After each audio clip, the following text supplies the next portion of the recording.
back to One Bills Live on this Tuesday afternoon. John Murphy, Steve Pastor in our studio. And joining us in studio, Buffalo Bills second-year defensive lineman Harrison Phillips. Horrible Harry. Does anybody call you that anymore? Do they? Still sticking a little bit, yeah. They call you Harry a lot. Is that where you're going with Harry now? Should I drop the Harrison and go with Harry? I mean, professionally, it's still Harrison, right? But That's how you sign your contract. Yeah. I won't forget that one. Right. Harrison Phillips with us here today to talk about, obviously, the Bills and the 2-0 start and the way the defense is playing. But we should also make note that this Sunday, before kickoff, the Bills are going to remember one of their all-time great fans, Pancho Billa, who passed away this past spring. His family will be here. There's going to be a special pregame ceremony to mark his passing and the great work that's been done since then. You played a major role in that, haven't you? Yeah, tried to as much as I can. I mean, I appreciate so much what he had done for me and just trying to pay some of his legacy forward. What did he do for you? Well, I mean, first of all, making my entrance to the NFL so remarkable and unbelievable. There's a lot of people not affiliated with the Buffalo Bills or affiliated with football in general that saw that and saw how cool that was, and it just makes your name at the draft. Yeah. This moment up here, I think, it just brought so much attention to the fact that it's bigger than a game. Right. NFL as a whole, it's bigger than a game. You met him at camp in 2018, and you sort of bonded then, right? Yeah. I mean, ever since he drafted me, I kind of was indebted to reach back out, and so I did that early on, and we had this relationship going, just a FaceTime, text message thing. And then when we met in person, that year at training camp, actually, this is the moment when we met, right? That was kind of the friendship started, and then went through the season. And this weekend, his girlfriend, his two kids, his mom, the family's going to come down. Kim and Terry are going to meet and greet and give him some gifts there on the sidelines. They got a little video they're going to play pregame. They get, that's kind of a nice gift for his family now that, and plus the legacy of the teachersdesk.org that is out there. There's a lot going on still, even after his passing.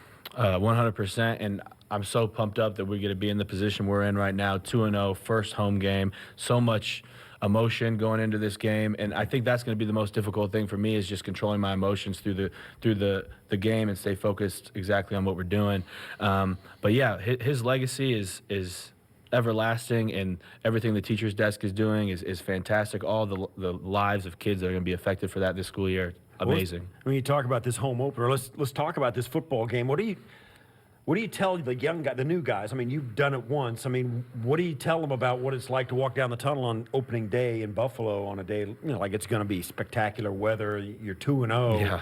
I mean, these days don't come along all that often. I know, and I only have one home opener under my belt, and we were 0-1, I think, at the time, and but it was still absolutely infectious, and I tried to tell some of the younger guys and the newer players to our team, and all of us do, like, it's special playing here.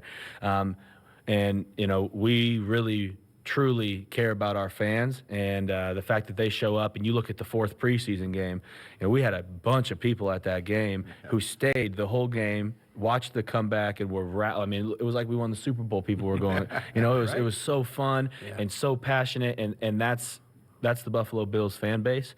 And so to see that on a smaller scale there, it's going to be absolutely unbelievable. Harrison Phillips, our guest Bills defensive lineman, and it's been fun on the road for a couple of weeks. Is there a chance, Harry, that this defense could be better this year than you were a year ago? I think that we have a chance for sure. And somewhat, what's kind of hard about football is that the win-loss column or the sack column, or tackles for loss, sometimes that doesn't always indicate how good of a football team you are. And what Sean and Brandon, all of our coaches, what they keep preaching is we don't focus on those results. We're just focused on the process, and every game, every play, can we be better? If our technique grades are better each week, by the end of the season, we'll be up there in the conversation. And so we're just focusing on getting our best four out there, rotating, and making some plays when we can. Yeah, and that I've said that a little bit this offseason. Where do you go from a top defense in the league? How do you improve? And I made that same point that this could be a better defense even if you're not ranked as highly, given the way you play your techniques individually, the way the games fall, and the way other defenses and other teams play, and particularly the way other offenses play that aren't so good. That other it pumps teams up. Talk a little bit about this game. I mean, you're getting racked up into this home opener. You come in 2-0. And you're playing a team, well, it's 0-2. I mean, you got to kind of fight the urge to, think about the next week almost, right? Yeah, I mean, definitely you have to stay in the moment. And again, they've done such a good job of bringing guys in here who are all like-minded individuals, focusing on going 1-0 every week. But I mean, I can't even think of that many games I've been a part of that we were the favorites. You know, last year just that's not the way it fell often, and so it's cool, and we're excited about it. But we're still 0-0 going into this week and just trying to get 1-0 this week. Harry Phillips, Bills defensive lineman, with us. One of the trademarks early of this Buffalo defense has been tip passes. You got 2 of them against the Giants. Officially 7 credited to the Buffalo defense through the first 2 weeks. What's going on there? Why so many tip passes, do you think? Well, I think it's because, you know, we talk about it. We emphasize it up front. We know that in this league, the way that it's going nowadays, quarterbacks aren't sitting back there and humming the ball and patting the ball and patting the ball. They're getting to their set and they're throwing that ball in 2 seconds, 1.8 seconds, 2.2 seconds.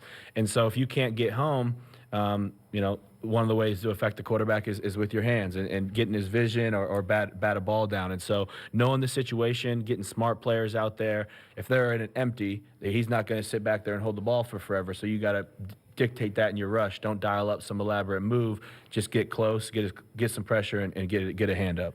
You're getting to the point now where you're almost splitting reps equally with Starlo, Tulele. What is different about your second year coming into this same defense than it was a year ago when you were seeing everything for the first time? Well, there's a lot more confidence going into year 2, and I feel like a lot smarter player because having a whole year with Kyle in the room and also a whole year to watch Star, who's also a veteran in this league and has played amazing football and is still playing at a very, very high caliber. And so working with him, and he understands how eager and passionate I am to get out there, so he's not afraid to say, hey, Harrison, you can go get this series, or, you know, only stay in for a few plays and give it his all so then I can come in and give it my all, and we have a good rotation going. But it's really nice, and I think that I'm a firm believer that you're a better player as the game goes on. I would think that most people get their sacks towards the end of the game because you get to set up your offensive lineman a handful of times, work an inside move, and then work the outside move. And so the more opportunities you get like that, the more production is going to come. The defensive line rotation has been healthy through the first 2 weeks, and shoot, it was 78, 79 degrees this past Sunday. You needed to have a lot of guys getting a lot of snaps up front, huh? Yeah, and the way that we want to go is just go 100% as fast as you can, and the second you can't go 100% anymore, come on out. And we have the depth to do that. We have 8 players who can play, 8 players who I believe could probably start somewhere in the NFL. And the way that they word it with us is we are all starters, and so we're all playing. One of the things about this team that has been coming out of that locker room and all the media coming out about the culture that has been established here. It's the 3rd year of Sean McDermott, and certainly it seems to be really well entrenched. What is the culture on this team, and why is it important? Well, I guess that's an easier question to ask than what our identity is, because, you know, our identity is going to be found out through this season. But, you know, our culture is one of growth mindset, one of focusing on the process, and really selfless players. Understanding that, you know, I guess me personally, I could have probably more tackles. I could probably have more production, more hurries, maybe more sacks if I did my own thing. But that's not what we're here to do. We're here to win football games. And so all across the board, you got 11 people on offense when they're in, 11 people on defense, and almost most importantly, 11 people on special teams who are all bought into that play and how that play is supposed to be blocked, or how that play is supposed to be protected, and what gap we're supposed to be in. And so when you get a team that can do that collectively, I think that's how you win games in this league. When do you dig into the Bengals this week? We already started a little bit. You know, Tuesdays are our off days, but a lot of guys still come in. We have a D-line group chat, so I texted it. We all met at noon today and watched the first couple games they had this season. I saw some linebackers in here, the quarterbacks. You know, we all kind of get do it on our own time around our lifts and our massages and stuff on the off day. But just trying to create a healthy habit and get into it early so that by the time we get into meetings tomorrow morning and they're, you know, talking some stuff about the Bengals. Well, actually, Coach, yeah, we already know some of that. We know some of the runs they like. Yeah. One of the things that happened this offseason was the building got bigger. They built this new thing. It's really cool. And they're using it a ton. The guys are in there all the time.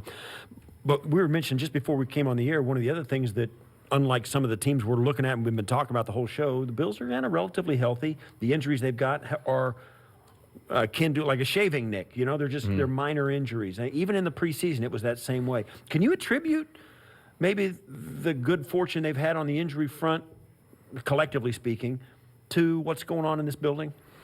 I definitely think so, and also somewhat to about what our team is pushing, and our coaching staff and everybody in the building says the training room is a good place to be in. You want to be in the training room. You want to be with our strength coaches and everybody in our performance enhancement area because, they know the best rehab is prevention. And so to stay on top of things. And I think another thing we can tip our hats to is how hard we went in OTAs and how hard we went in training camp. So often if you take it easy, and you go to game and you strain, that's when you get the pulls and the injuries like that. But we had a heck of a OTA period and a heck of a training camp, and so we're in fantastic shape. Hey, Harry, our producer came across this on Twitter. Did you see what Tre'Davious White posted? Apparently you have. What's the big deal? You're in Subway, so what? You have the right to go out, right? Look, yeah, I don't understand what he was all upset about. I think the first comment that should be made is, why was he at Subway too, right? Yeah. And I wish he would have kept the video going because you would have seen my healthy sandwich. Yeah. Your veggie lover sandwich. Yeah, right. No cookies, no chips, but if I do love Subway cookies, and if Subway would ever like me to come on air and eat as many cookies as I can, I will happily do that. I'll get the big deal. I thought you guys were a close-knit group, and here's Tre'Davious throwing you under the bus at a fast food restaurant. I guess it's okay. Did he put my reply to Tre'Davious? What'd you say? Keep it quiet? I said something along the lines of like, "Hey, Trey must not trust the process." There you go. There you go. The process this Sunday includes the pregame ceremony to remember Pancho Billa. You'll be part of that. Meet with the family, and it's important to note that a lot of people benefited, right? The 100 kids benefited from the teacher's desk and Panchos Legacy. That lives on, right? They're packing those backpacks all last spring, right? Yeah, it was a really cool thing. Bunch of us players got to show out, and just a bunch of people here in Western New York who wanted to come and support. And anytime that you can affect some of these kids who maybe don't have the opportunity to afford these goodies before school starts, I always remember going school shopping. It was an exciting time to get fired up for school, and so to get that excitement for these kids is fantastic. Yeah, there's more than 100 that were affected by it, but 100 of those kids will be on the field pregame coming up, and you can still that's still an organization that's still live and up and running. You can still contribute to the teachersdesk.org/donate. A lot of kids were helped at the beginning of school. I know school started, but still a lot to be done, and it really does say something about Pancho's legacy that's continuing, and so many people were affected by it. Yeah, and not only just Pancho, because yes, obviously he's the catalyst who pushed this thing going, and it's all on his shoulders. But how about all of Western New York supporting it, and not only just Western New York, but all of Bill's backers across the nation, and that's truly why our fan base is undefeated, and that I hope I can beat Buffalo Bill for a very long time. There you go. Harrison, thanks for this. Harrison. Appreciate it. Thank you guys for having me. Harrison Phillips, Harry, he joins us here in the studio. Steve and I coming back with more One Bills Live, presented by Kaleida Health, live from the Seneca studio.